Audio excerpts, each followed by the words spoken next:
The alarm clock rings. Another morning begins. You open your eyes, but instead of feeling rested, there is already a weight pressing on your chest. Before you even leave the bed, your hand reaches for the phone. Notifications, emails, reminders, breaking news. The world demands your attention before you have even taken your first breath of the day. You sigh, sit up, and feel as if you are already behind. This is not just your story. It is the story of millions. A mother juggling bills while worrying about her child's future. A young man scrolling through social media, feeling lonelier with every passing image of perfect lives. A worker who cannot silence the voice in his head that repeats, "Not enough, not enough." We live in a world where speed is worshipped, where success is measured in numbers, where silence is a luxury few can afford. And yet, beneath the noise, there is a quiet longing, a whisper asking, is there another way to live? We all carry invisible burdens. Stress that tightens the chest. Fear of not being secure enough, not being loved enough, not being good enough. We chase after comfort, hoping the next paycheck, the next relationship, the next vacation will finally bring peace. But the peace slips away like water through our fingers. The faster we run, the more exhausted we become. And in the middle of this endless chase, we sometimes pause and wonder, what if happiness is not somewhere out there, but already here, hidden in plain sight? The teachings of the Buddha do not arrive as complicated theories or distant promises. They arrive as simple truths, spoken thousands of years ago, but still alive in this very moment. They remind us that suffering is part of life, but it is not the whole story. They invite us to see our pain not as punishment, but as a doorway. They show us that freedom does not come from controlling everything, but from understanding and letting go. This journey you are about to take is not an escape from modern life.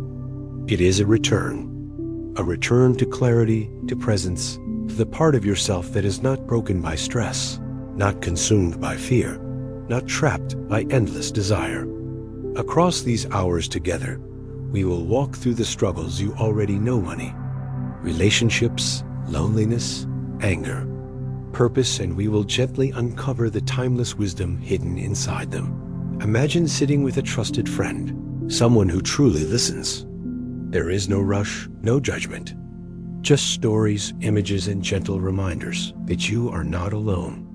This is how these words are meant to feel. A voice that walks beside you, a lamp in the night, not to blind you, but to help you see the path that was always beneath your feet. So take a breath. Let the shoulders soften. For the next 2 hours, you do not need to perform, achieve, or prove anything. You only need to listen, to feel, to remember, because the peace you are searching for is not far away. It is already here, waiting quietly within you. The city is already awake before the sun has fully risen. Cars move in long lines on the highway. Coffee shops glow with artificial light, and office buildings begin to hum with anticipation. Somewhere in an apartment, a man sits at his kitchen table, staring into a cup of coffee that has already gone cold. His mind is not in the room. It is in the future, racing through the day ahead: meetings, deadlines, unanswered messages, and the constant fear of falling behind. His shoulders are tense, his jaw tight. He doesn't notice the taste of the coffee. He doesn't notice the morning light touching the window. He is already lost in the storm of his thoughts. This man could be anyone. He could be you. He could be your neighbor, your friend, your brother, or your colleague. In modern life, stress is not an occasional visitor. It has become a permanent resident. It slips into our mornings, our meals, our conversations, even into our sleep. We call it being busy, being productive, or being responsible. But beneath those names lies something deeper. The feeling of being trapped, pulled in every direction, unable to rest. Pause for a moment and ask yourself, When was the last time you felt truly at ease? Not distracted, not numbed by entertainment, not half present, but fully at peace in your body and mind. For many, that question is difficult to answer. We have become so accustomed to tension that we no longer recognize it. The tightness in the chest, the shallow breath, the constant alertness, it feels normal, almost invisible, like the background noise of existence. The irony is that much of this stress comes not from the present moment, but from the mind's endless journey into the future.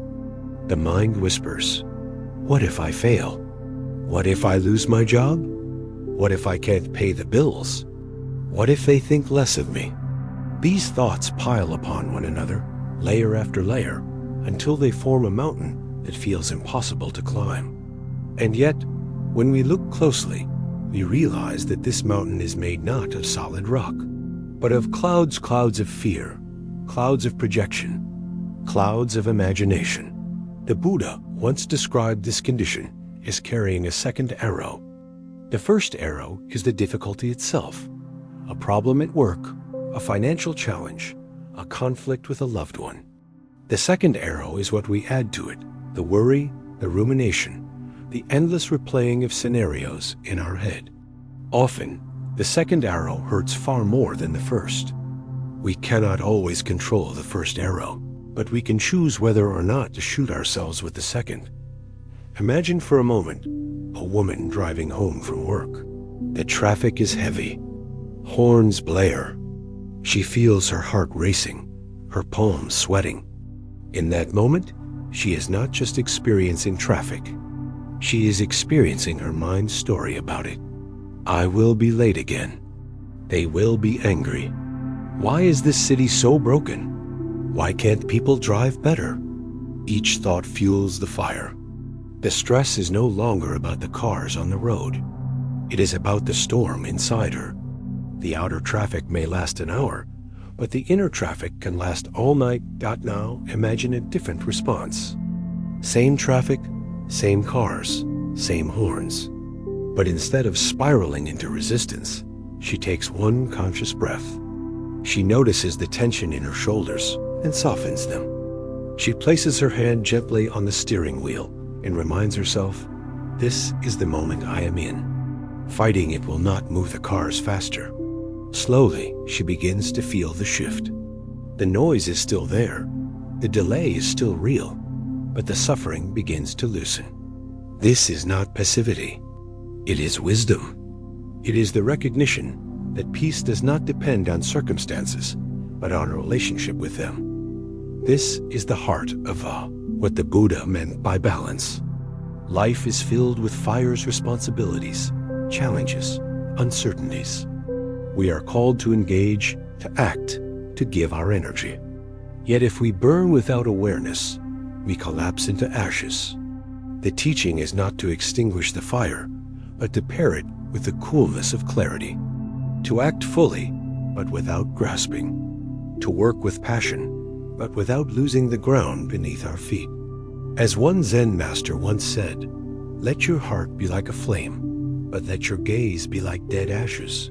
Think of a firefighter entering a burning building. He does not run blindly into the flames.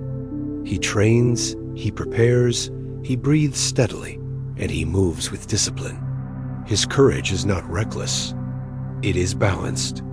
In the same way, we are called to walk into the fires of our lives, not to escape them, not to be consumed by them, but to meet them with steady presence. Stress is not simply the enemy. Stress is energy. It is the body's natural response to challenge, the spark that allows us to focus, to rise, to protect.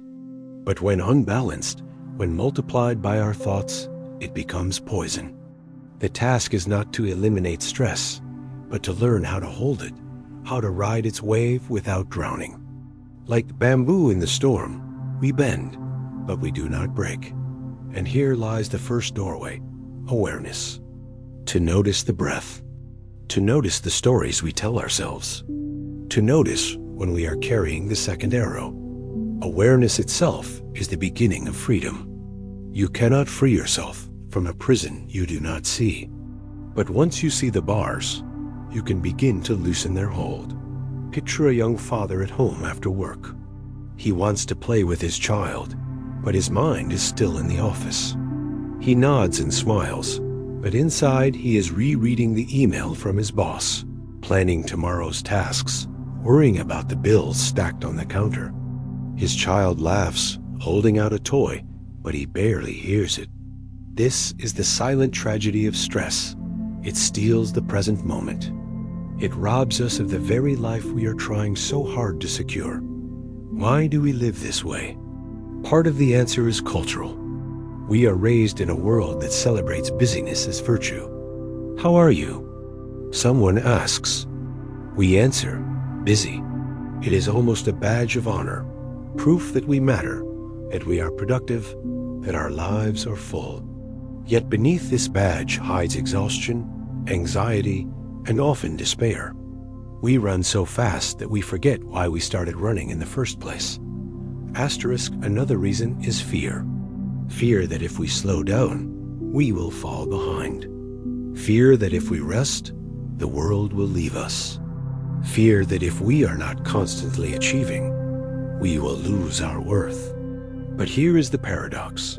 The very rest we fear losing is the medicine we need most. The very stillness we avoid is the key to seeing clearly. The Buddha compared the restless mind to a bowl of water shaken by the wind. Try to see your reflection in that water, and you will see only distortion. But when the water becomes still, the reflection appears naturally. The clarity was always there. It was only hidden by movement. In the same way, our wisdom, our peace, our strength are already present. Stress does not destroy them. It simply clouds them. Imagine your life as a lamp covered by dust. The light is still burning. It has never gone out, but the dust of constant stress dims the glow. We spend our days trying to fix the world outside, polishing every circumstance, hoping the light will shine again. But the real task is much simpler. Gently wipe away the dust. Return to the breath. Return to awareness. In that small act, the light begins to shine once more. Consider how different your days might feel if you brought this awareness into ordinary moments. Standing in line at the grocery store, instead of checking your phone, you notice the rhythm of your breath. Washing the dishes, instead of rushing through them, you feel the warm water on your hands. Walking from your car to your office, instead of rehearsing worries, you notice the sound of your footsteps, the air against your skin. These are not dramatic changes. They are simple shifts, but they begin to cut the chain of stress, link by link. Stress thrives in unconsciousness. It grows when we are lost in what if and what next. Awareness breaks its power. Awareness says, this is the moment. This is real. This breath, this step, this sound. And in that recognition, stress begins to loosen its grip. Does this mean you will never face pressure again? Of course not. Life will still bring deadlines, bills, arguments, and losses. But you will meet them differently. Instead of adding the second arrow, you will carry only the first. Instead of drowning in the storm, you will learn to stand in the rain without fear. The man at the kitchen table, staring at his cold coffee if he paused, took one conscious breath and returned to the present. His morning would not magically erase its challenges, but something inside him would shift. He would realize that stress is not the whole of his life. The morning light is still touching the window. The coffee still carries warmth. The breath is still flowing in and out. Peace is not absent. It is simply waiting to be noticed. And so the invitation is simple. Before rushing into the next task, the next email, the next demand, pause, breathe, let the shoulders soften. Remind yourself that the mountain of stress is not solid rock, but shifting clouds. You cannot control every storm, but you can learn how to stand steady within it. This is where our journey begins. with stress, with the weight we all know too well. But as you listen, you may begin to sense something surprising. The weight is not fixed. It can be lifted. It can be shared. And more than that, it can become a teacher. Because stress, when met with awareness, does not only break us, it can also awaken us. Stress is often described as an enemy, something to fight against, something to eliminate. But what if stress itself could become a teacher? What if, instead of running away from it, we turn toward it with curiosity and compassion? This is the shift the Buddha invites us to make, not to deny stress, not to drown in it, but to transform our relationship with it. Imagine a young woman working in a busy hospital. Every day she faces emergencies, patients in pain, endless demands on her time. At first, the pressure nearly crushes her. She lies awake at night, replaying the day's mistakes, fearing the next shift. But slowly, she begins to practice something simple. Each time she washes her hands between patients, she takes one mindful breath. Just one. She feels the water, notices her body, returns to herself. This tiny practice does not remove the chaos around her, but it plants an island of calm within the storm. Over time, these islands connect, forming a chain across her day. Stress still comes, but it no longer owns her. She walks through fire, but she does not burn. This is not fantasy. It is training. Just as the body strengthens with exercise, the mind strengthens with awareness. And like any training, it begins with small, steady steps. One conscious breath in traffic. One moment of silence before opening an email. One gentle pause before answering a difficult question. These small acts are not insignificant. They are the seeds of freedom. The Buddha called this practice sati, or mindfulness. Mindfulness is not complicated. It is simply remembering to be here, to be awake, to notice what is happening without judgment. You might say, but I don't have time for meditation. Yet mindfulness is not something you add on top of your busy life. It is the way you do what you are already doing. Eating, walking, speaking, listening, all can become practice when touched with awareness. Think of it like carrying a lamp into a dark room. The darkness does not need to be chased out. It disappears naturally when the light is present. In the same way, stress often feels overwhelming because we are lost in unconsciousness. When mindfulness enters, even for a moment, the darkness begins to soften. Let us return to the metaphor of the arrows. When the first arrow strikes, mindfulness helps us stop before shooting the second. Instead of spiraling into, what if and why me, we pause. We breathe. We name what is happening. Stress is here. Fear is here. Tightness is here. By naming the experience, we create space. We shift from being lost inside the storm to observing the storm. And in that space, wisdom has room to enter. Another teaching that brings relief is the understanding of impermanence. Stress feels unbearable because we imagine it will last forever. But nothing in life does. The Buddha reminded us, all things arise and all things pass away. Your worst anxiety, your longest night, your hardest day, all are temporary waves in the vast ocean of life. To remember impermanence is to remember that you are larger than any single storm. Take, for example, a man who loses his job. At first, he panics. His mind screams, I will never recover. This is the end. The stress overwhelms him. But with practice, he recalls impermanence. He reminds himself, this is painful, yes, but it will not last forever. I have survived other storms. I will survive this one too. Slowly, the panic loosens. The pain is still real, but it is no longer infinite. Compassion also plays a vital role. We often respond to our own stress with harshness. Why can't I handle this? What's wrong with me? This self-criticism only deepens the wound. The Buddha taught that compassion must begin with ourselves. Imagine speaking to yourself the way you would speak to a dear friend. This is hard. You are doing your best. Breathe, rest, take one step at a time. Compassion does not erase difficulty, but it transforms the way we carry it. A heavy load feels lighter when we carry it with kindness. There is also wisdom in remembering the bigger picture. Much of our stress comes from taking life too personally, believing we alone are burdened. Yet suffering is universal.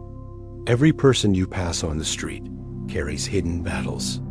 The mother rushing to work, the student cramming for exams, the elderly man paying bills, all are wrestling with their own storms. When we remember this, our heart softens. We realize we are not singled out. We are human, walking a shared path. This recognition turns isolation into connection. The Zen image of the bamboo is powerful here. Bamboo is strong yet flexible. In a storm, rigid trees may break, but bamboo bends and survives. Our culture often teaches us to be rigid, to control, to dominate, to resist. But the path of wisdom is flexibility. When life does not go as planned, instead of breaking under pressure, we bow, we adjust, we yield. This is not weakness. It is the deepest strength, the strength that endures. Let us practice together, even now. Take a slow breath in. Notice where stress lives in your body. Maybe in the shoulders, the chest, the stomach. As you breathe out, imagine softening that space, even slightly. Say to yourself, it's okay. This is just a moment. It will pass. Again, breathe in, breathe out. This simple act can be a doorway. Not dramatic, not mystical, just human, just real. Over time, these small practices weave into a new way of living. Stress does not vanish, but it no longer rules. You begin to notice beauty even on hard days. The kindness of a stranger, the taste of warm food, the sound of laughter. You begin to trust that peace is not the absence of challenge, but the presence of awareness within challenge. And so the lesson of this chapter is not to escape stress, but to see it clearly, to meet it with balance, and to discover the freedom hidden inside it. The fires of life will always burn, but you do not need to be consumed. You can walk with a heart like a flame and a gaze like cool ashes alive, engaged. By Freedad, as we close this first chapter, let the words settle. Stress is not your enemy. Stress is your teacher. If you listen, it will guide you back to awareness, to balance, to the light that has always been within you. It is evening in the city. Neon lights flicker, cars rush past, music spills from bars and restaurants. On the surface, everything looks alive, buzzing, connected. Yet inside one of the tall apartment buildings, a woman sits alone on her couch. She scrolls through her phone, moving from one social media app to another. She sees smiling faces, couples on vacation, friends celebrating birthdays. Everyone seems happy. Everyone seems together. And yet, as the screen glows in her hand, she feels more and more invisible. Surrounded by millions of people, she is profoundly alone. This scene is not rare. It is the silent epidemic of our age. Loneliness has become as common as stress, though less visible. We wear smiles at work, share jokes online, and keep ourselves busy, but in the quiet moments, the ache surfaces. We long for connection, yet struggle to find it. We live in a world where communication is instant, but true intimacy feels rare. Consider the paradox. Never in history have humans been so connected by technology. We can send messages across oceans in seconds, see the face of a loved one thousands of miles away, join online groups of every interest imaginable. And yet, surveys show that people in modern societies report some of the highest levels of loneliness ever recorded. The digital crowd has not erased the hunger for real closeness. If anything, it has sharpened it. What is loneliness? It is not simply being alone. You can sit by yourself in a quiet park and feel deeply at peace. You can spend an evening reading and feel content. Loneliness is different. Loneliness is the absence of being seen, being heard, being truly known. It is the sense that even in the middle of a crowd, no one really understands you. It is the fear that your life does not matter to anyone. The Buddha understood this human ache. He saw that all beings long for connection, because at the deepest level, we are not separate. We are like waves on the same ocean, distinct in form, yet inseparable in essence. Loneliness arises when we forget this truth, when we imagine ourselves as isolated islands cut off from the sea of existence. The task is not to escape loneliness through distraction, but to see through the illusion of separation itself.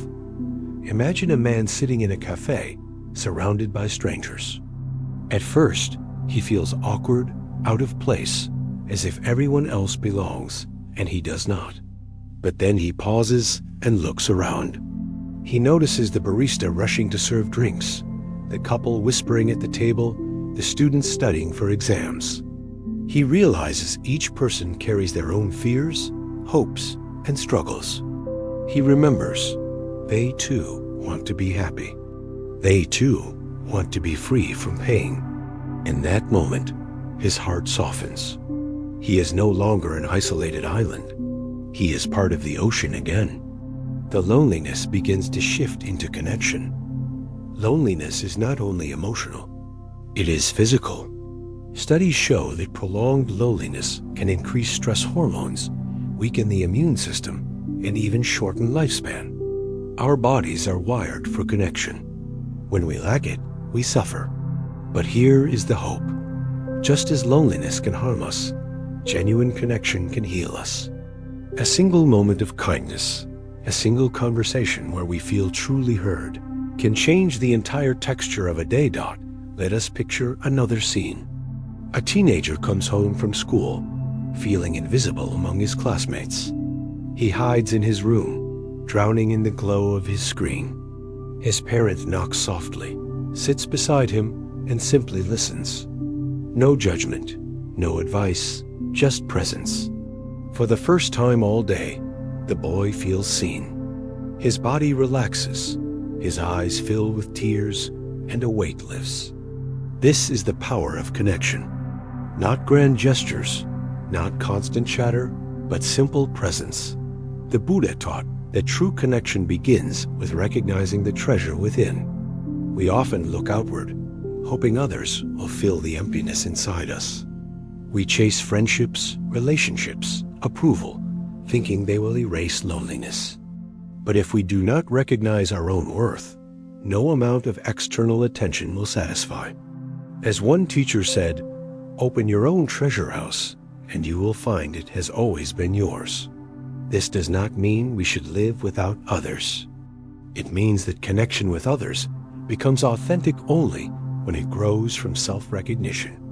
When you know your own value, you no longer cling to others out of desperation. You meet them with openness, not fear. You share because you are full, not because you are empty. This shift transforms relationships.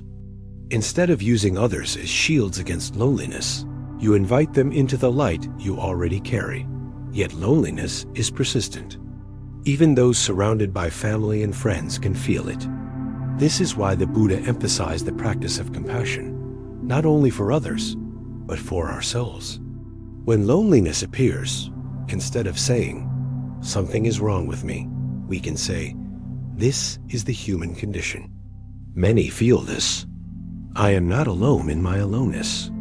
In that moment, the wall of isolation begins to crack. Think of it this way. When you sit in loneliness and extend compassion to yourself, you are planting a seed. That seed grows into warmth, and that warmth radiates outward. People are drawn to it.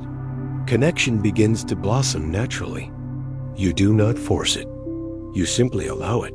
And so, the first step in healing loneliness is awareness. To admit it, to name it, to sit with it. The second step is compassion for yourself and for others who walk the same path. The third is remembering the deeper truth.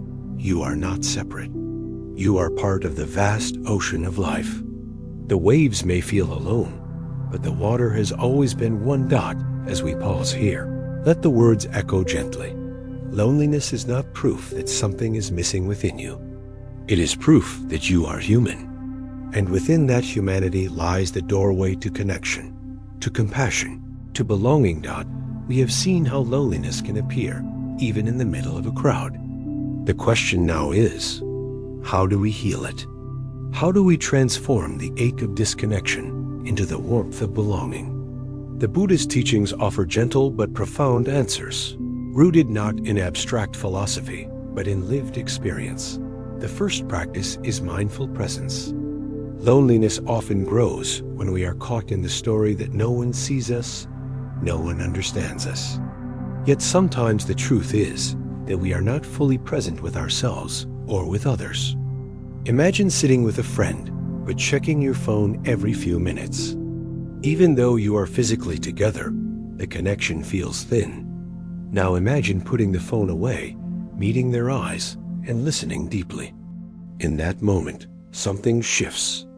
Presence itself becomes medicine. To practice presence, you can begin alone. Sit quietly. Place your hand on your heart.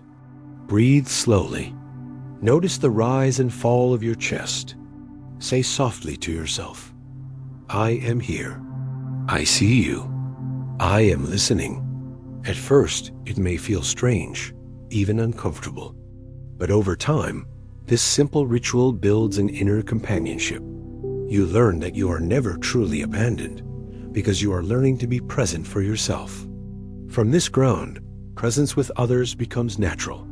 The second practice is compassion meditation, sometimes called metta or loving kindness. This practice begins with sending goodwill to yourself. You silently repeat, may I be safe. May I be healthy. May I be peaceful. May I live with ease. You are not trying to force feelings. You are planting seeds. Then you extend the same wishes to others. First to someone you love, then to a neutral person, then even to someone who has hurt you. Finally, you extend it to all beings everywhere. This practice softens the walls of separation. Loneliness feeds on the belief, I am alone. Compassion reveals, we are connected. Imagine practicing metta on a subway train. Instead of scrolling aimlessly, you look at the people around you and silently wish them well. The tired mother with her child, the student with headphones, the old man gripping the rail. May you be safe. May you be peaceful. They may never know you are doing this, but something inside you changes. The crowd is no longer strangers. They are fellow travelers. Your heart begins to open. The third practice is authentic connection through service. When we are lonely, we often focus on what we lack. No one cares for me. No one understands me. This focus can deepen the pain. But when we turn outward and serve others, something surprising happens. Loneliness loosens. Why? Because service reminds us that our lives matter. A simple act helping a neighbor carry groceries, volunteering at a shelter, or even offering a smile to a stranger creates invisible threads of connection. Contribution gives dignity. It tells us, I am part of this world. I am needed. Consider the story of a retired man who felt useless after leaving his job. He spent his days watching television, sinking into isolation. One day, a friend invited him to volunteer at a community garden. At first, he resisted. What difference would it make? But he went. He planted seeds, pulled weeds, shared small talk with strangers. Slowly, week after week, he began to feel alive again. The garden gave him more than vegetables. It gave him belonging. The fourth practice is embracing impermanence in relationships. Part of loneliness comes from the pain of lost friends moving away, relationships ending, loved ones passing. We cling to what once was and feel broken when it changes. The Buddha taught that all things are impermanent, and while this can sound harsh, it is also liberating. When we accept impermanence, we stop expecting any single relationship to be our eternal anchor. Instead, we cherish moments as they are precious, fleeting, beautiful. This mindset turns loneliness into gratitude. Think of a summer evening spent with friends. The laughter, the shared meal, the warmth of belonging. Instead of fearing its end, you savor it, knowing it is part of life's flow. When it passes, you do not collapse, because you understand nothing lasts, and that is why it is precious. This wisdom does not erase loneliness, but it softens the edges and allows joy to return. Finally, there is the practice of seeing through the illusion of self. The deepest loneliness comes from believing we are separate selves, cut off from everything else. The Buddha pointed to a different truth. We are interdependent. Just as a wave cannot exist without the ocean, we cannot exist without the web of life. Every breath you take is made possible by trees. Every meal is made possible by countless hands, farmers, drivers, cooks. You are not alone. You are woven into existence itself. To touch this truth, try a simple reflection with your next meal.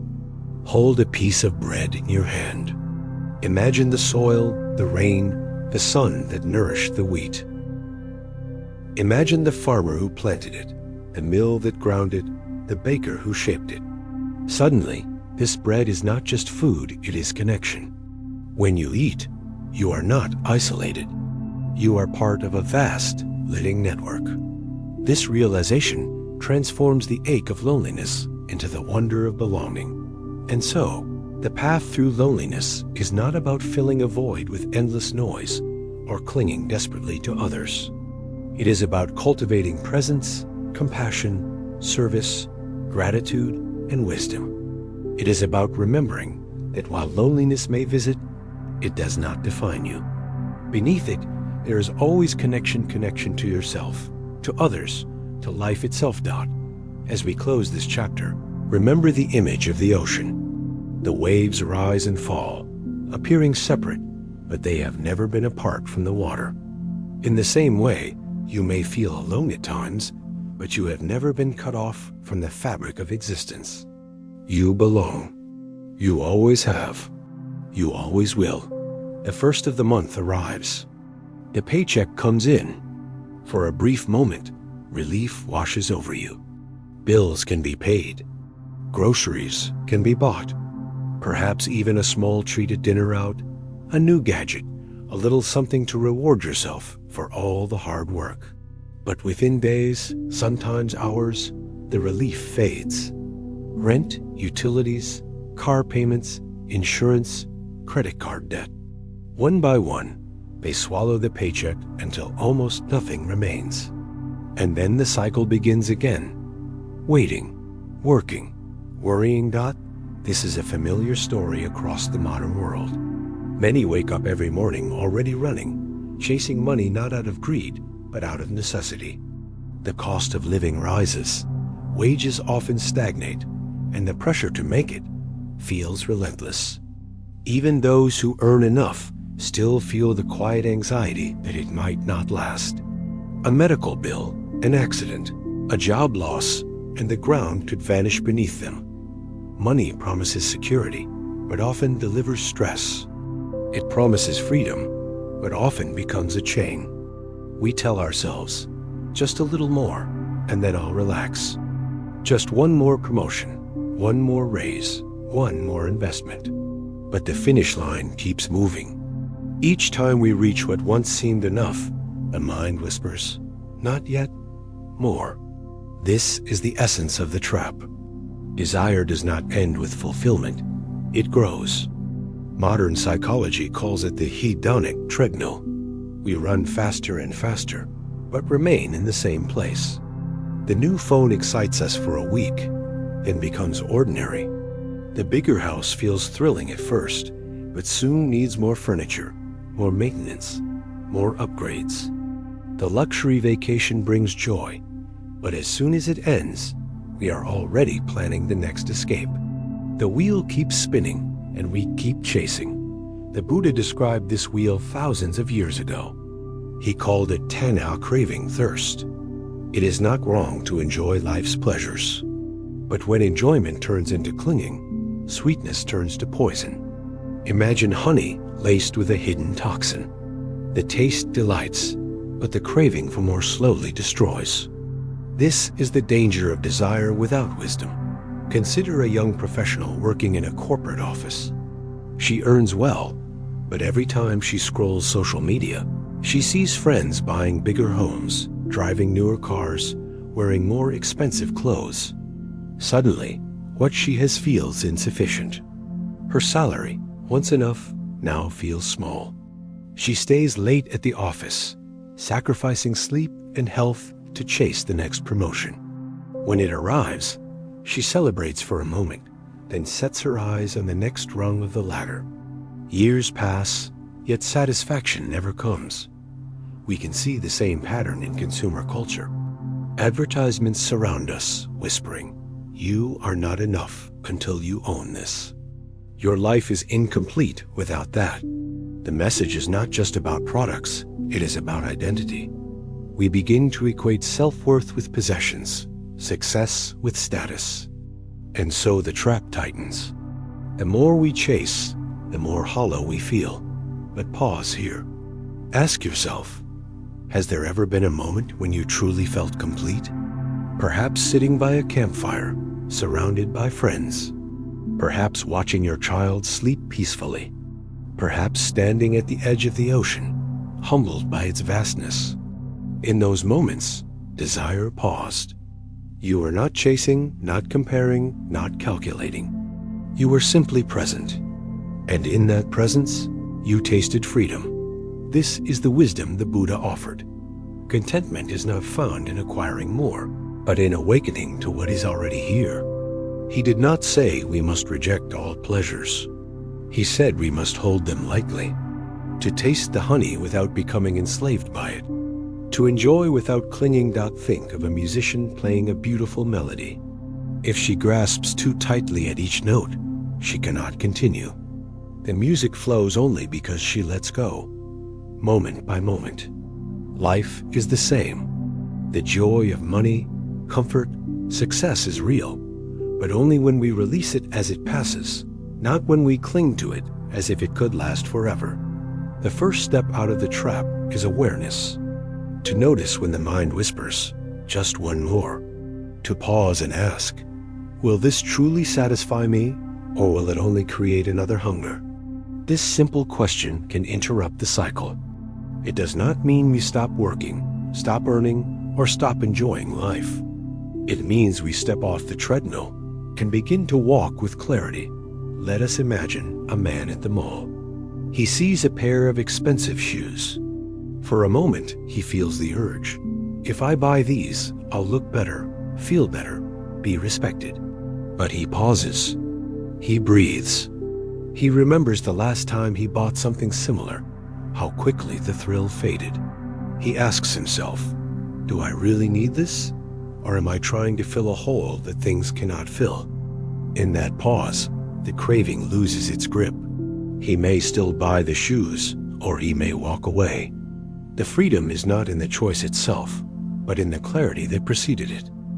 And so, in this first half of the chapter, we stand face to face with the trap, the cycle of money and endless desire.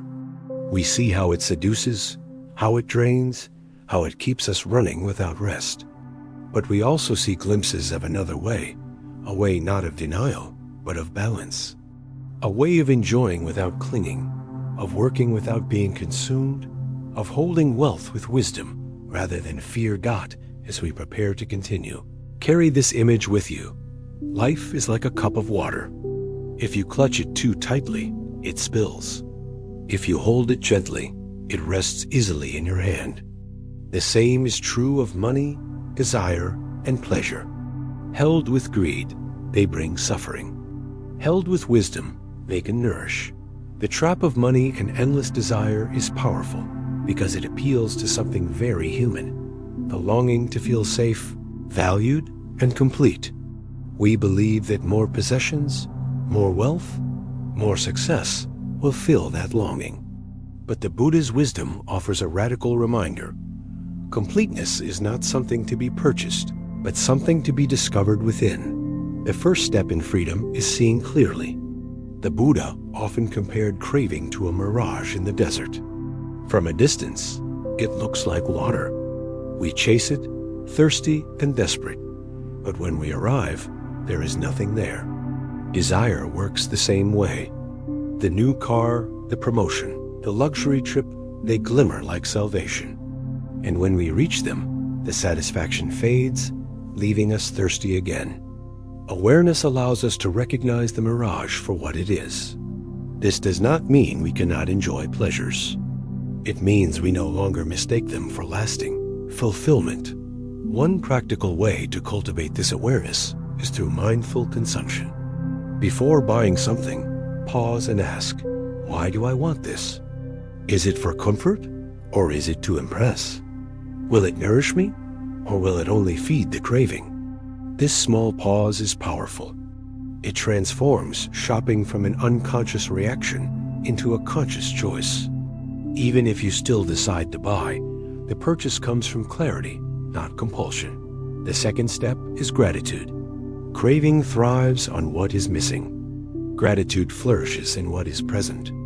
When you pause to notice the roof over your head, the food on your plate, the friend who checks in on you, the endless hunger begins to soften. The Buddha encouraged his followers to reflect daily on the blessings of life, not as denial of hardship, but as a reminder that abundance already surrounds us. Try this tonight. Before sleeping, name 3 things you are grateful for. Not grand things, but simple ones. The taste of warm tea, the smile of a stranger, the sound of rain. Gratitude is a quiet antidote to endless desire. The third step is generosity. Paradoxically, the more tightly we cling to money, the more anxious we feel. But when we open our hands and give, fear begins to loosen. Generosity breaks the illusion that happiness comes only from accumulation. The Buddha called generosity, or dana, the foundation of spiritual freedom. Imagine donating to a cause, helping a neighbor, or simply buying a meal for someone in need. The joy that arises is not the fleeting thrill of possession. It is the deep warmth of connection. The heart expands and loneliness diminishes. Think of a child holding tightly to a toy, afraid it will be taken away. The grip is tense, the joy small. Now imagine the same child offering the toy to another, sharing the laughter that follows. Which moment feels freer? Which moment feels richer? Generosity does not reduce our wealth. It multiplies it in ways money cannot measure. The fourth step is embracing simplicity. In modern culture, simplicity is often misunderstood as deprivation. But true simplicity is not about having less. It is about needing less. It is about clearing space so that what truly matters can shine. Imagine walking into a cluttered room filled with objects you rarely use. The space feels heavy. Now imagine the same room, simplified, with only what you love and need. The space feels light, open, calm. Our inner world works the same way. The less cluttered our desires, the freer we feel. The Buddha lived with simplicity, not as punishment, but as liberation. He ate what was given, wore simple robes, slept under trees. Yet he radiated joy and freedom greater than kings. His example reminds us that happiness is not tied to possessions, but to perspective. You need not abandon everything. You need only learn the difference between wants that enslave and needs that sustain. The fifth step is understanding impermanence. Every possession, every fortune, every success will eventually fade. This truth can sound frightening, but it is also liberating. If nothing lasts, why cling so desperately? Why sacrifice peace today for an illusion of security tomorrow? To remember impermanence is to hold everything lightly.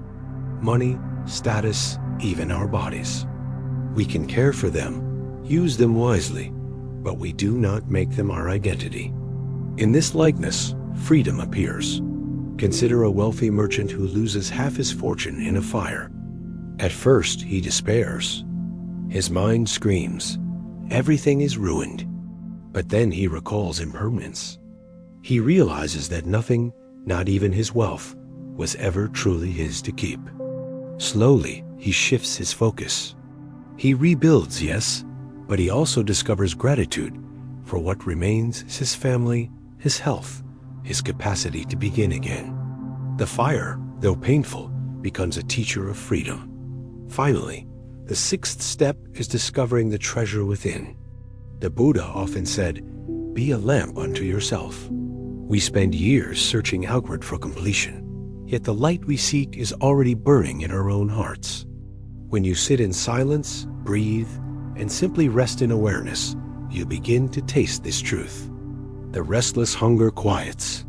The endless chase slows.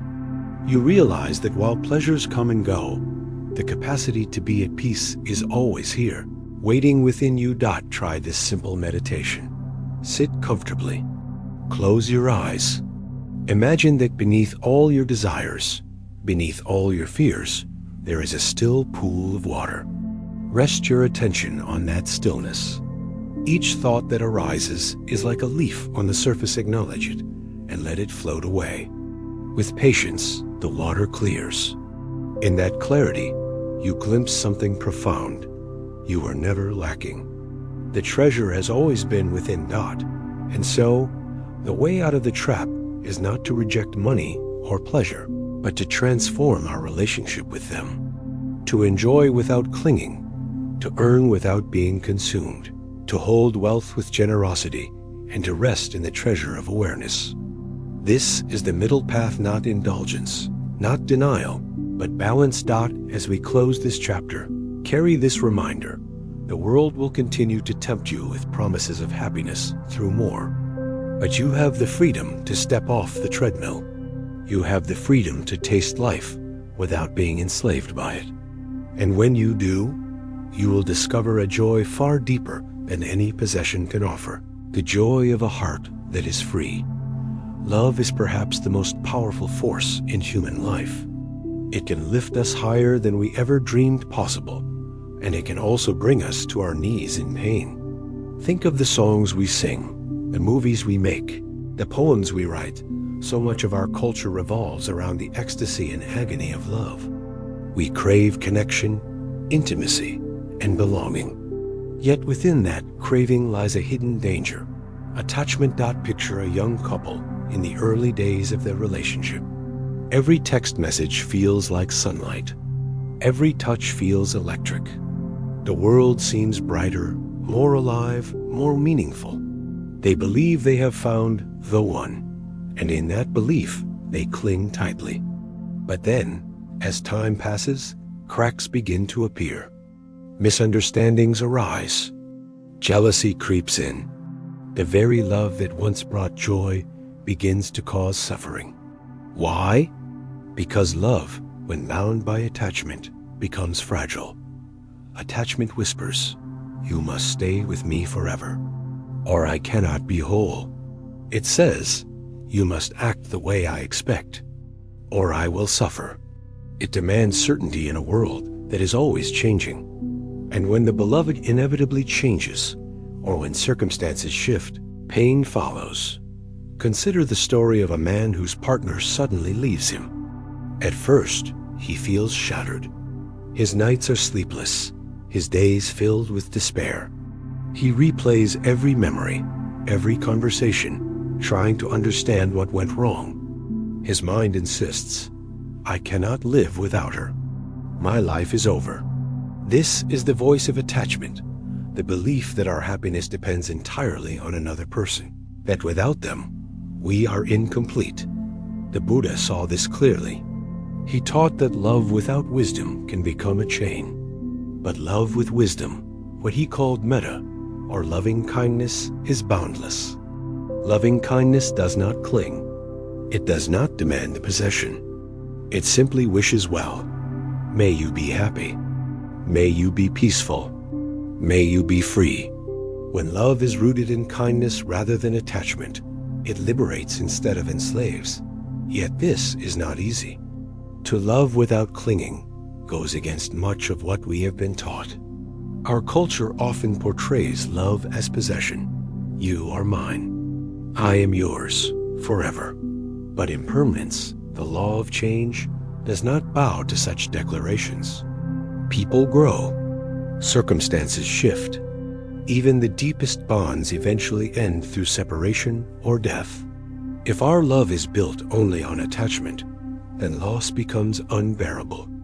But if our love includes wisdom, then even loss can be carried with grace. Imagine holding a beautiful flower in your hand. If you clutch it tightly, the petals bruise and the stem breaks.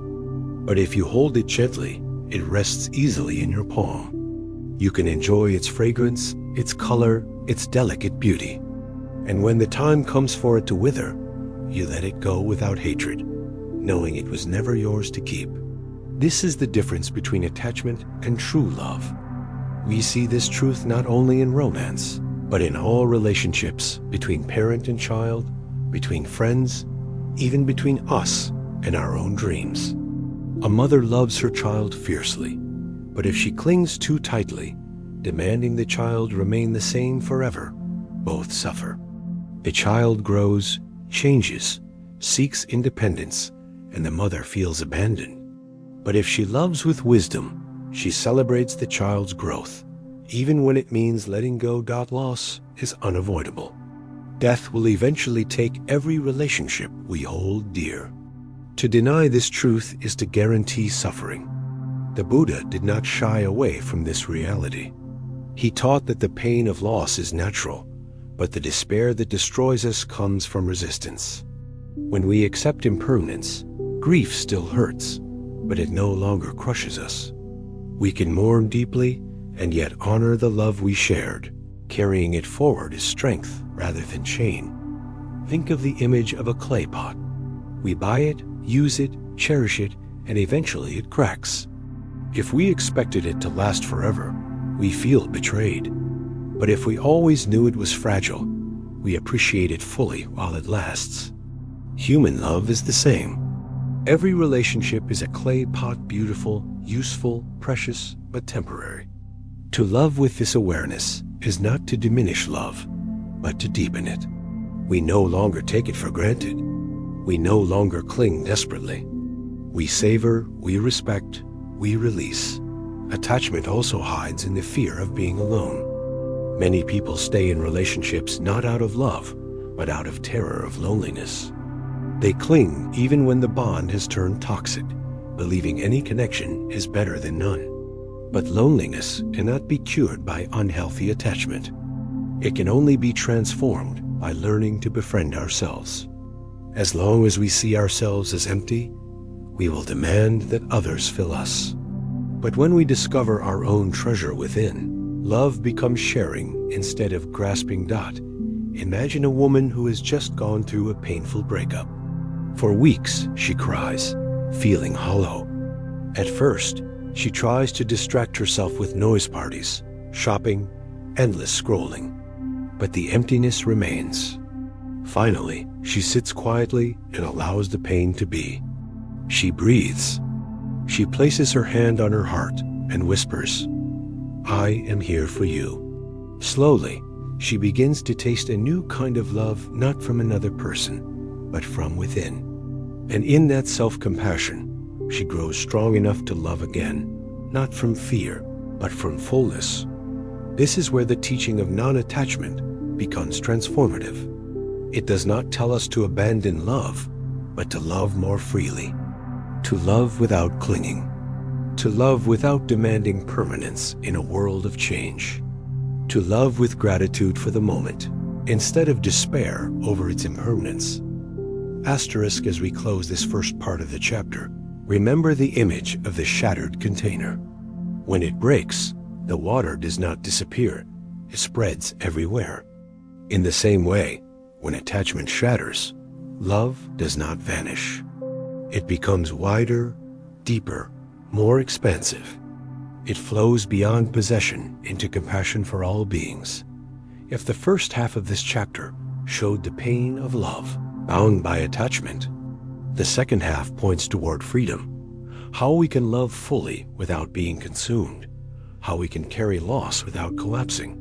The Buddha's teachings do not deny the beauty of love. They refine it. They show us how to love wisely, with a heart that is open yet free. The first key is understanding impermanence. Every relationship, no matter how deep, is subject to change.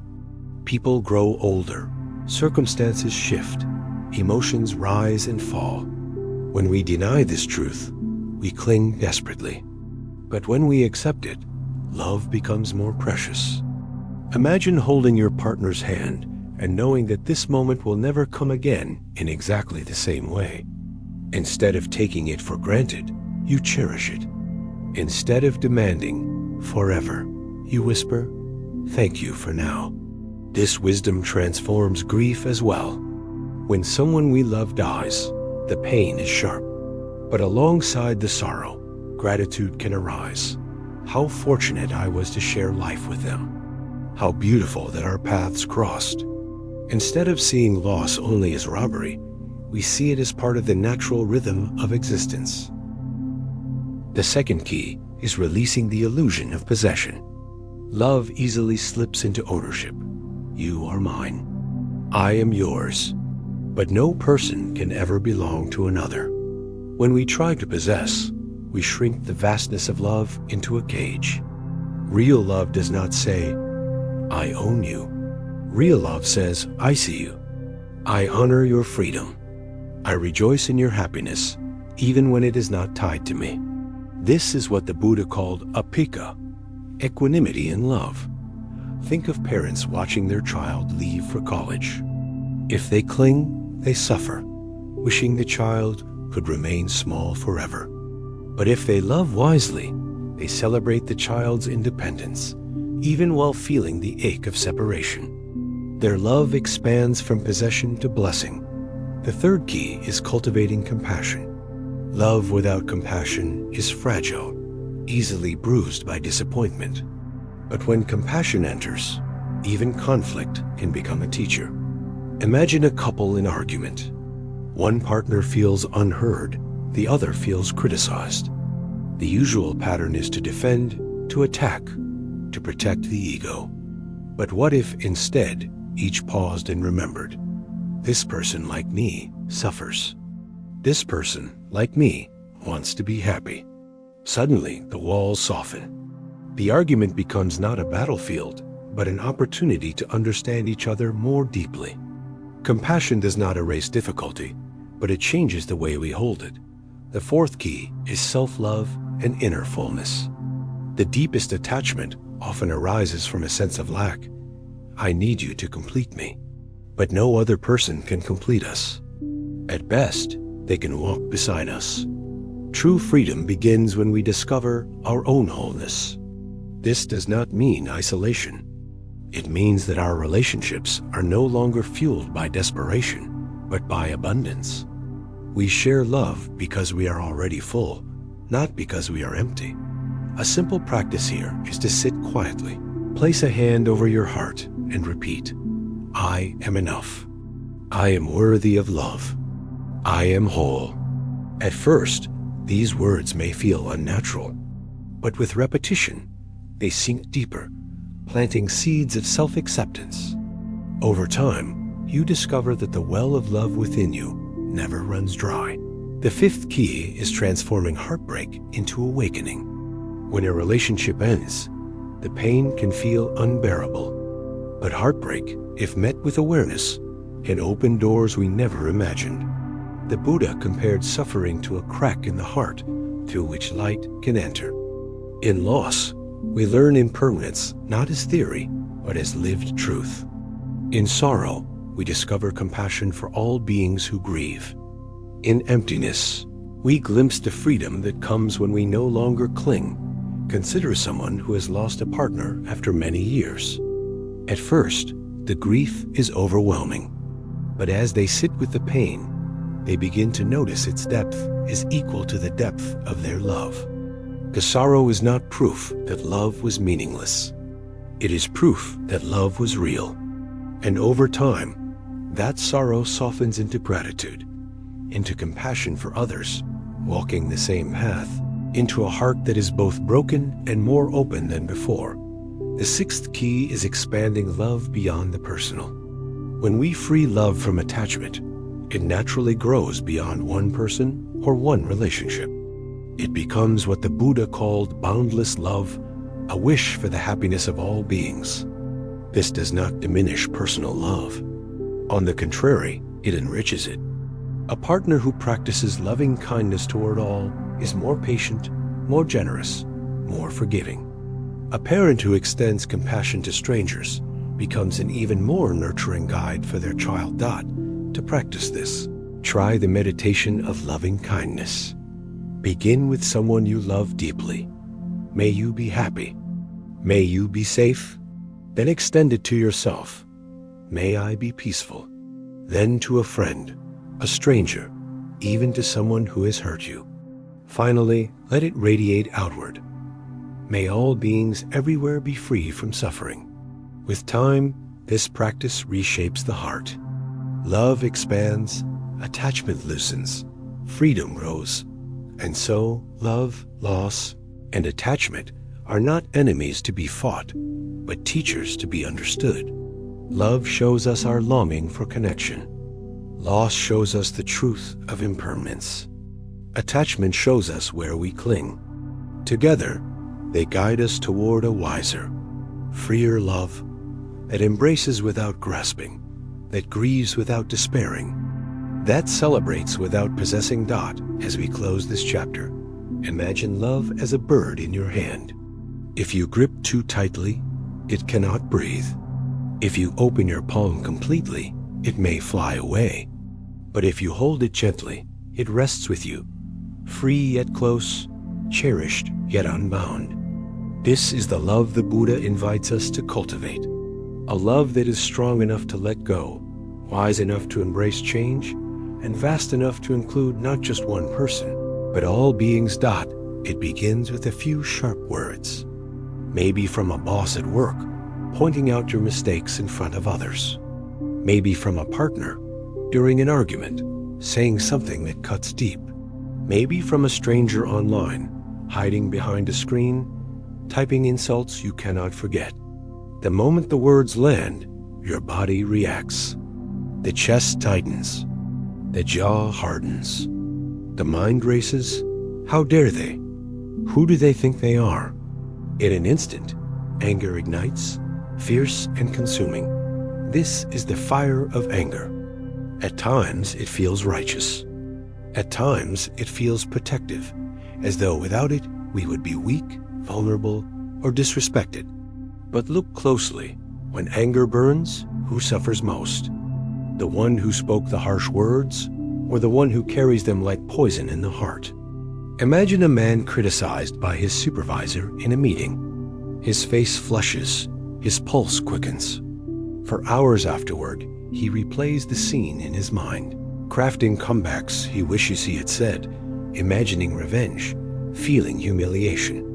The supervisor's words lasted 30 seconds, but the man suffers for hours, even days. This is the power of ego. When attacked, it clings to anger like armor. But the armor does not protect. It weighs him down. The Buddha offered a simple image. If someone hands you a hot coal and you hold on to it, intending to throw it back, who gets burned first? Anger is that coal. We believe it will hurt others, but it scorches us before it ever reaches them. Criticism is often the spark that lights this fire. Sometimes it is fair, pointing out real mistakes. Sometimes it is unfair, born of someone else's frustration. But either way, the ego feels threatened. Ego whispers, I must be right. I must be admired. I must be untouchable. And when reality challenges this story, ego reacts with rage or shame. Consider the rise of online arguments. A person posts an opinion. Someone disagrees. Soon, insults fly, voices escalate, tempers flare. Each side clings desperately to being right, as if winning the argument were a matter of life and death. But beneath the noise is the same fragile truth. The ego cannot bear to be questioned. The Buddha taught that the self we defend so fiercely is, in fact, an illusion. The I that feels attacked is a bundle of memories, beliefs, habits, and fears, constantly shifting, never fixed.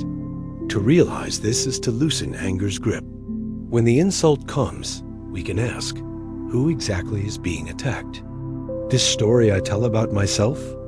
This temporary identity? The words still sting, but they no longer pierce to the core. The arrow hits a shadow, not the heart.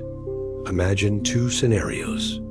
In the first, a woman is told by a colleague, "You're not very good at this project." She takes it personally. For days, she feels unworthy, angry, defensive. In the second scenario, she pauses. She breathes. She asks, "Is there truth here I can use? If yes, I will learn. If no, why should I carry it?" She declines the poison, just as one declines an unwanted gift. The colleague is left with their own judgment, while she walks free. This is not weakness. It is the strength to choose clarity over reaction. Anger also arises from unmet expectations. A driver cuts us off in traffic, and we explode. They disrespected me. A friend forgets to call back, and we fume. They don't care about me. We take ordinary events and shape them into personal attacks. But are they truly about us? Or are they simply life unfolding imperfect and unpredictable? When we see anger clearly, we realize much of it is built on misunderstanding. The body shows us this truth. When anger flares, hormones flood the system. The heart races, the muscles tense, the breath shortens. It feels like survival, but often there is no real danger, only wounded pride. If we could pause for even 3 breaths, the storm would already begin to pass. The Buddha compared the angry mind to a turbulent pond. If we try to see our reflection, the water is distorted. Only when the water becomes calm can clarity return. Anger is not clarity. It is distortion. And yet, within anger lies a signal. It points to where we feel hurt, insecure, or afraid. If we listen carefully, anger can teach us what the ego is trying to protect. Consider a father yelling at his child for spilling milk. On the surface, it seems about the mess. But beneath, perhaps it is about exhaustion, financial worry, or fear of losing control. If the father can see this, he realizes the anger is not truly about the child. It is about his own suffering. With that insight, compassion can replace fury. And so, anger, criticism, and ego are deeply intertwined. Anger feeds ego. Ego resists criticism. Criticism threatens identity. The cycle continues unless we learn to step out of it. The first step is awareness. To feel the fire rising and say, "Ah, anger is here." Not "I am angry," but anger is present. This small shift changes everything. Instead of being consumed by the fire, we observe it. Instead of shouting, we breathe. The fire may still burn, but we no longer throw coals. As we pause here, remember the image of the hot coal.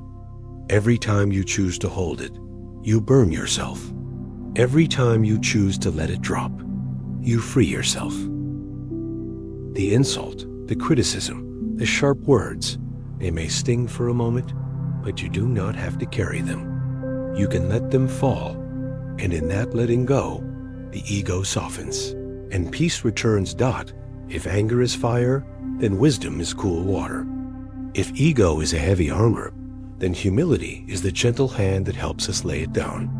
To be free of anger and criticism does not mean we will never feel them. It means that when they arise, we meet them with understanding instead of reaction, with compassion instead of retaliation. The Buddha taught that the surest way to dissolve anger is to refuse the gift of poison.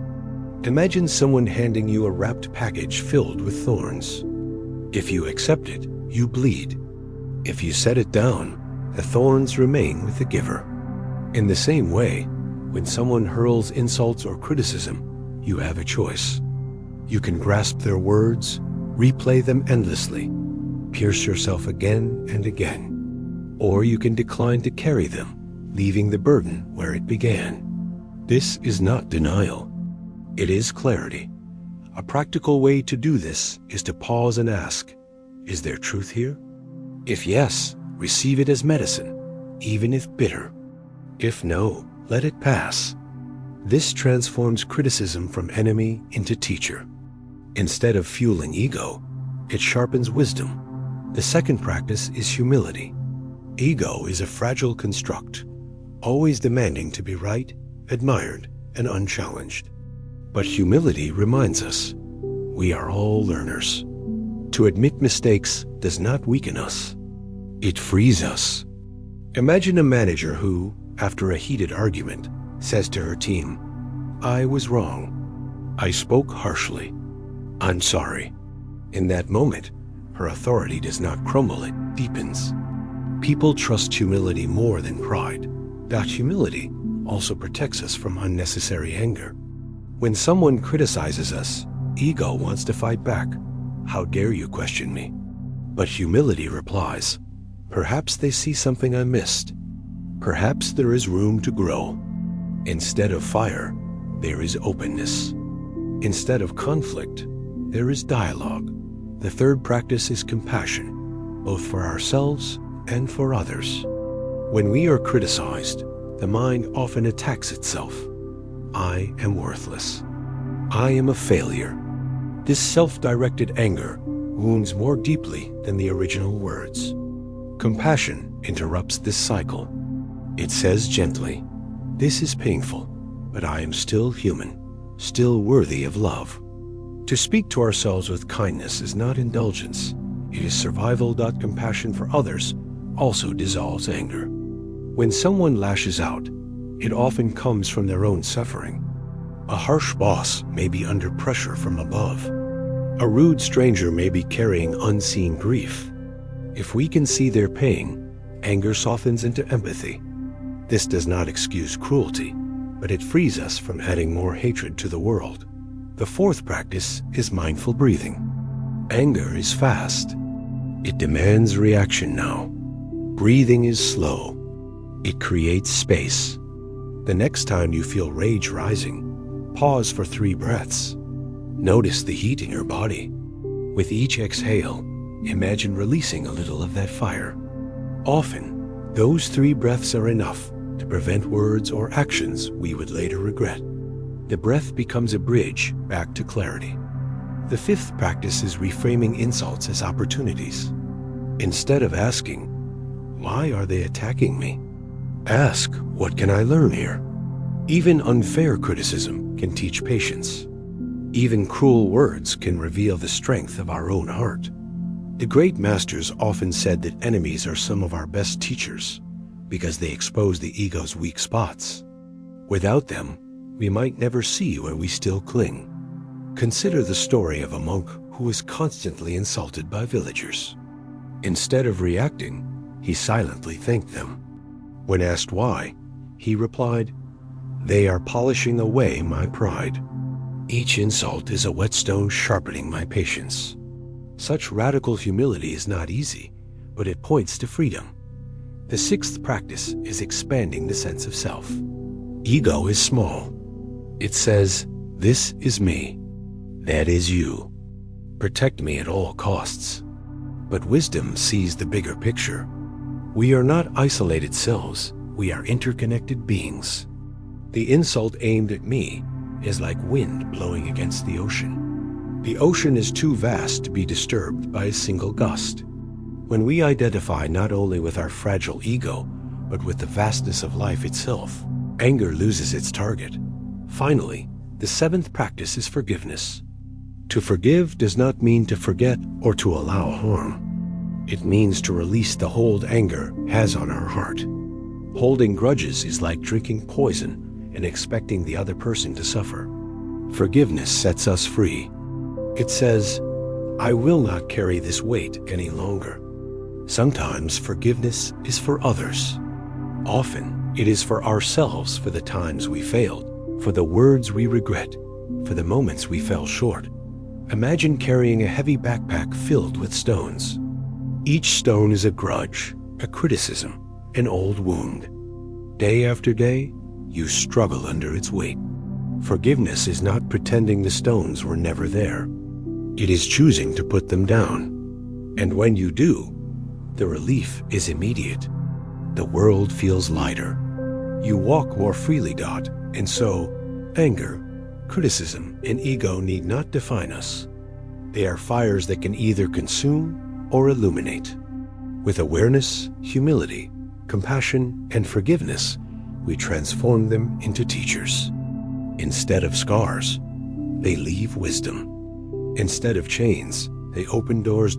As we close this chapter, remember, the insult does not have to live inside you. The anger does not have to rule you. The ego does not have to confine you. You can breathe, let go, and choose peace. And in choosing peace, you not only free yourself, you free everyone around you from the ripple of your fire. There comes a moment, often in the quiet hours of the night, when the questions rise. Why am I here? What is the point of all this? We may have jobs, families, possessions, and routines, yet still feel an emptiness that no paycheck or vacation can fill. This is the crisis of meaning, the silent hunger of the soul. Picture a man who has climbed the corporate ladder. He has the house, the car, the salary that once seemed like distant dreams. Yet as he sits alone in his office late at night, surrounded by glowing screens and endless reports, he feels hollow. He whispers to himself, is this all there is? The success that once motivated him now feels like a mask. He has achieved much, yet he does not feel alive. Or think of a young graduate, full of potential, but paralyzed by uncertainty. The world tells her, choose a career, make money, prove yourself. But inside, she wonders, what is my real purpose? Is life only about survival and status? This confusion is not a failure. It is the beginning of a deeper search. Humans are meaning-seeking creatures. We can survive hardship, poverty, even great loss, if we believe there is a purpose behind it. But without meaning, even comfort feels empty. The psychologist Viktor Frankl, who survived the horrors of concentration camps, wrote, "Those who have a why to live can bear almost any how." The Buddha saw the same truth. He taught that suffering is not only pain, it is also the absence of wisdom about why we live and how we serve God in modern society. The search for meaning is often replaced with distractions. We fill our calendars, binge on entertainment, chase achievements, hoping busyness will silence the question. But the question waits. In the stillness, it returns. What am I living for? Many believe the answer lies in personal happiness. If I can just find the right job, the right partner, the right lifestyle, I will be fulfilled. But as we have seen in earlier chapters, happiness built only on self is fragile. Pleasure fades. Success moves the goalposts. Relationships shift. The self alone is too small a vessel to hold the vastness of our longing. The Buddha pointed to a larger truth. Real purpose is found not in serving the self, but in serving beyond the self. He taught that our dignity as human beings is rooted in contribution, in recognizing that we are part of an interconnected whole. Just as a tree does not grow only for itself, it provides shade, oxygen, and shelter, so too are we meant to live in a way that nourishes others.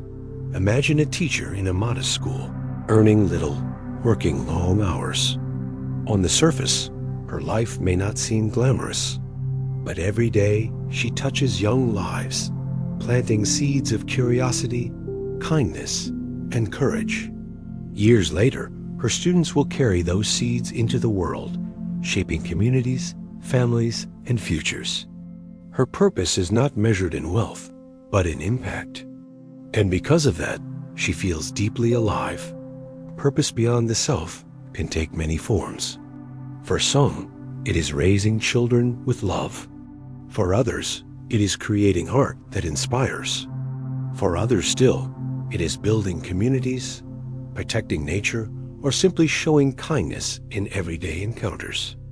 The form does not matter. What matters is the direction. Outward, expansive, beyond the narrow walls of ego. Asterisk, consider the contrast. A man obsessed only with his own comfort will always feel restless. He hoards wealth, but it never feels enough. He seeks praise, but it fades quickly. His world shrinks to the size of his own desires. Meanwhile, another man, though modest in means, dedicates time to helping his neighbors. He delivers food to the elderly, mentors a child, volunteers at a shelter. His life, though simple, feels rich with meaning. His world expands each time he gives. This is not moral preaching, it is practical wisdom. The mind that clings only to self is like a clenched fist, tense, closed, limited. The mind that opens to others is like an open hand, spacious, receptive, free. One contracts, the other expands. One feels hollow, the other feels full. But living beyond the self does not mean neglecting our own needs.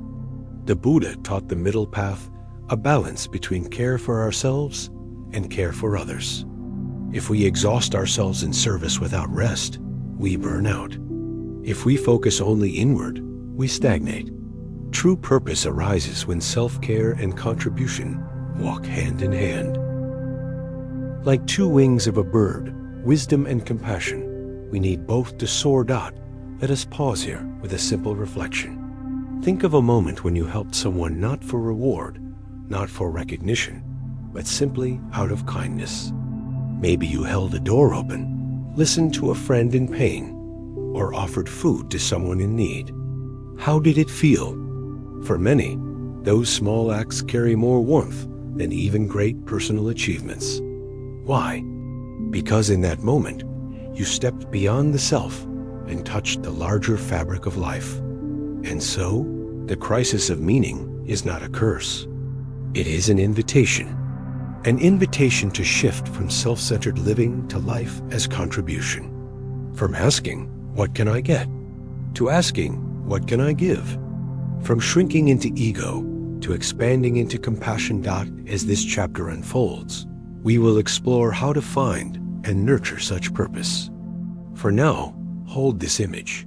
Life is like a garden. If you plant only for yourself, the harvest will always feel small.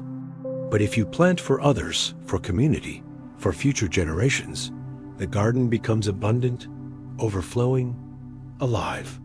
And in that abundance, you discover your own deepest fulfillment. If the first half of this chapter showed us the emptiness of living only for ourselves, this half turns toward the practices that awaken true purpose. The Buddha did not teach purpose as an abstract idea. He taught it as a lived experience, a way of walking through the world with both feet steady, one on wisdom, the other on compassion. The first practice is service as dignity. In the modern world, work is often reduced to a paycheck. We measure jobs by income, status, or title. But the Buddha saw work differently. He taught that mindful effort, offered with sincerity, nourishes the soul. It is not the grandeur of the task that matters, but the presence of the heart. A farmer planting rice, a nurse tending wounds, a janitor cleaning floors, each contributes to the web of life. Each holds dignity when done with awareness and care. Imagine a woman sweeping her small kitchen. At first, it feels mundane, a chore to rush through.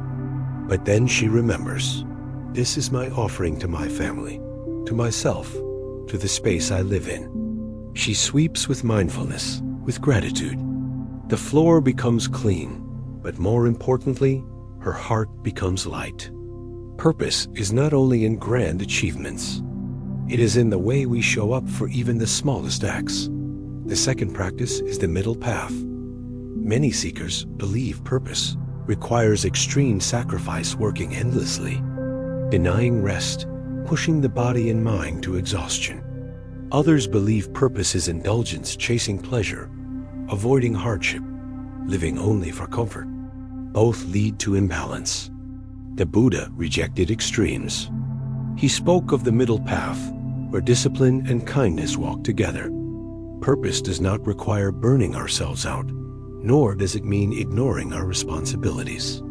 It means living with balance, with two wings, wisdom and compassion. Think of a musician tuning a string instrument. If the string is too tight, it breaks. If too loose, it produces no sound. Only when tuned to the middle does the instrument create harmony. Our lives are the same. Too much self-denial, and we collapse. Too much indulgence, and we drift. Purpose is found in the middle tension, where effort and ease create music together. The third practice is compassion in action. Compassion is not just a feeling, it is a choice, a way of responding to the world. To live with purpose is to let compassion guide our steps. When we see someone suffering, we ask, "What can I do?" Sometimes it is small, a smile, a kind word, a listening ear. Sometimes it is larger, volunteering, mentoring, advocating for justice. Each act, however modest, becomes a thread of meaning woven into the fabric of life.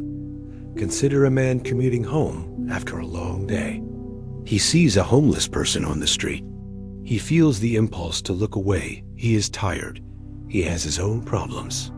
But then he pauses, meets their eyes, and offers food. In that brief exchange, something shifts. The homeless man receives nourishment, and the commuter receives purpose. Compassion, even in small doses, feeds both the giver and the receiver.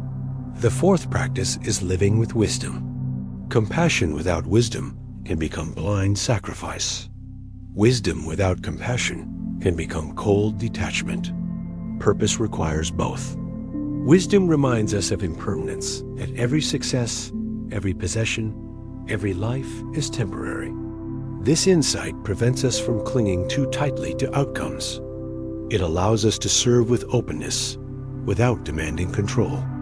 When we act with wisdom, we see that our efforts are part of a larger flow, not isolated achievements.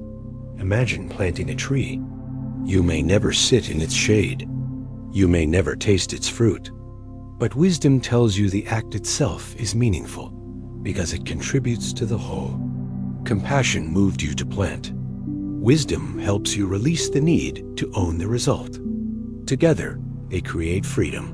The fifth practice is expanding identity beyond the self.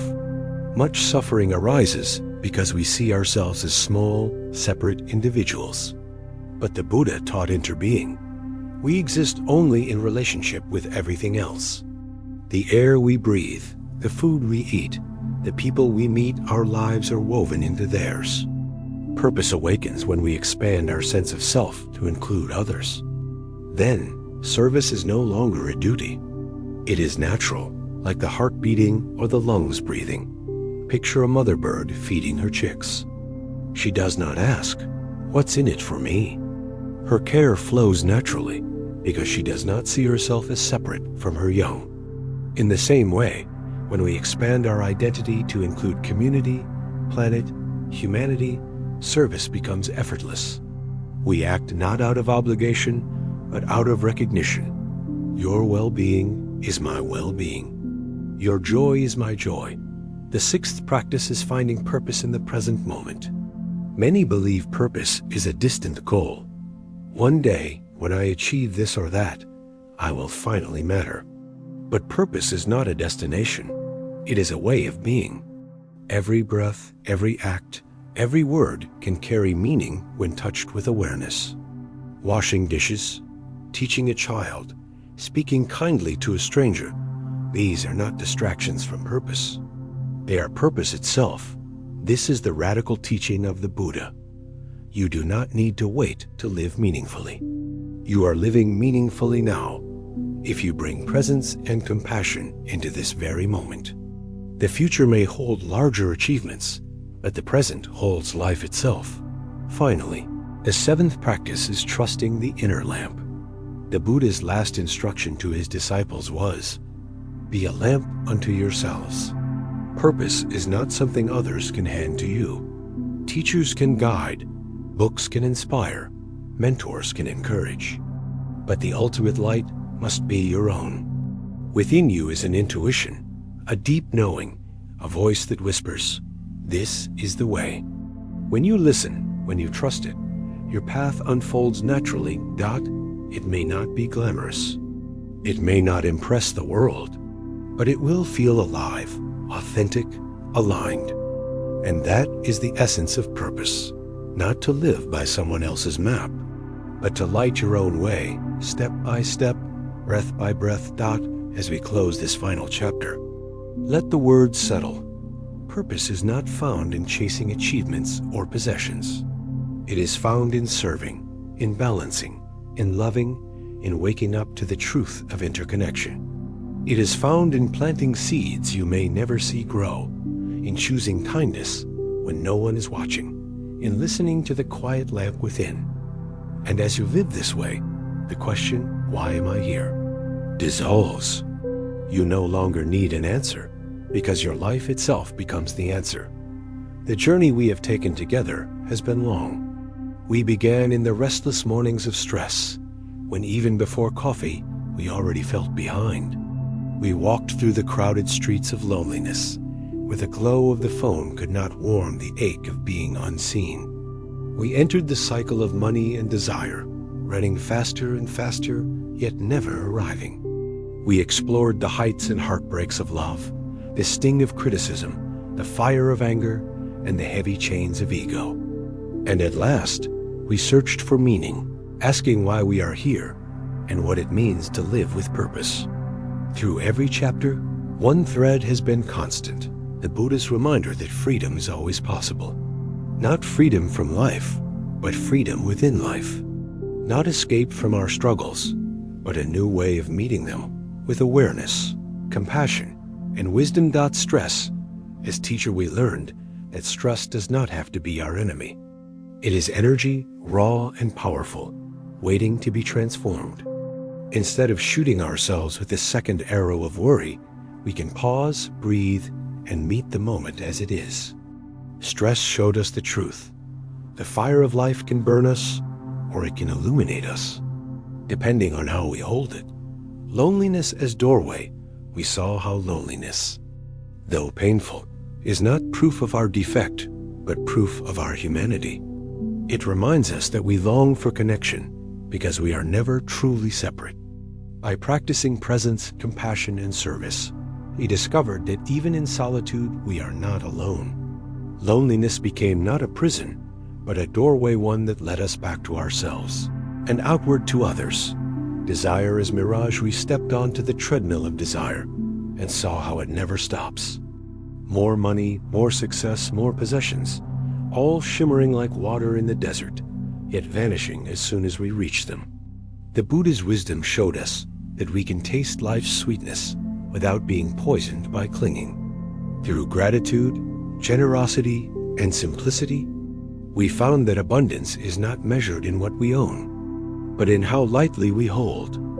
Love beyond possession, we entered the joys and sorrows of love, where attachment can wound even the deepest bonds. We learned that to truly love is not to grasp, but to hold gently.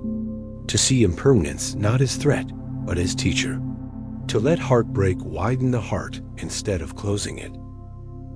Love, freed from possession, became not smaller, but greater, flowing beyond one person to embrace all beings. Ego in the fire of anger, we faced anger and criticism, seeing how ego clings to being right, admired, untouchable. But we discovered that insults need not live inside us. Like unwanted gifts, we can set them down. Through humility, compassion, breathing, and forgiveness, we learned that enemies can be our teachers, polishing away pride, revealing where we still cling. The fire of anger, once blinding, became fuel for clarity. Purpose beyond the self finally. We confronted the crisis of meaning. We saw how living only for the self leaves us hollow, no matter how much we achieve. True purpose was revealed in contribution, in the middle path, in compassion guided by wisdom. Purpose is not a distant goal, but a way of being present in every act of service, every moment of awareness, every seed planted for a future we may never see. Bringing the journey together now, as we close, let us gather these lessons into one simple truth. Peace and freedom are already here. We have been running outward, chasing security, love, wealth, recognition, meaning. Yet again and again, the teachings reminded us, the treasure is within. Open your own treasure house, and you will find it has always been yours. Imagine you are standing at the edge of a vast forest at night. You feel lost, afraid, searching for a light. For years, you wander, thinking the lamp must be hidden somewhere outside. But at last, you realize the lamp was in your own hand all along. You strike the flame, and suddenly the path appears. This is the essence of what we have discovered. The light you seek is already burning within you. Practical seeds to carry forward. As this journey ends, what can you carry into daily life? Not heavy doctrines, not complicated rituals, but simple seeds, small practices that grow into freedom. Pause and breathe when stress rises. 3 breaths can change the shape of a day. Listen deeply when loneliness visits. Offer compassion to yourself, and connection will naturally follow. Ask before buying or striving. Will this truly satisfy me, or is it another mirage? Love gently. Enjoy fully, but do not grasp. Hold like an open palm, not a closed fist. Release anger. When insult comes, decide whether to pick up the coal or set it down. Serve. Do one small act each day, not for yourself, but for others.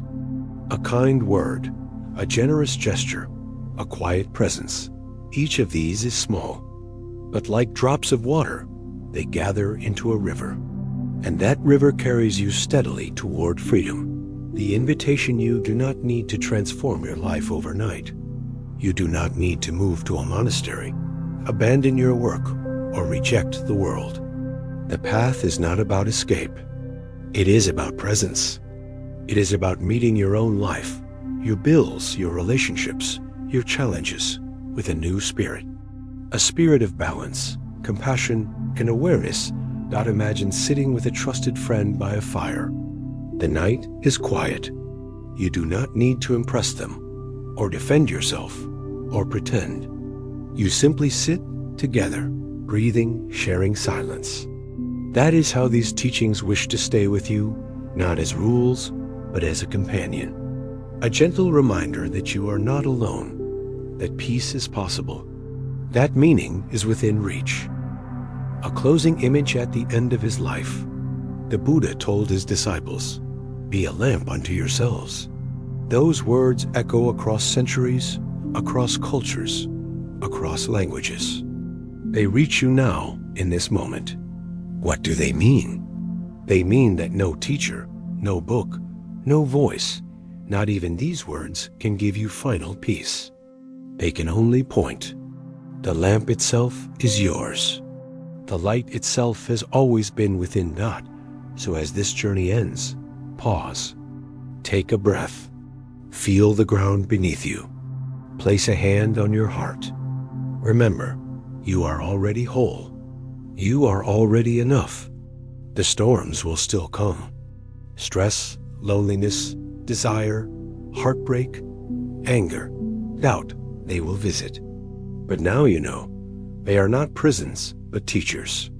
Each one, if met with awareness, opens a doorway to freedom. And so, step gently into your life. Bring compassion to your family, balance to your work, kindness to strangers, and forgiveness to yourself. Live not in the endless chase, but in the quiet recognition that this moment is already complete. The path is not somewhere far away. It is beneath your feet. The light is not hidden. It is burning in your heart. Trust it. Walk with it. Be the lamp unto yourself.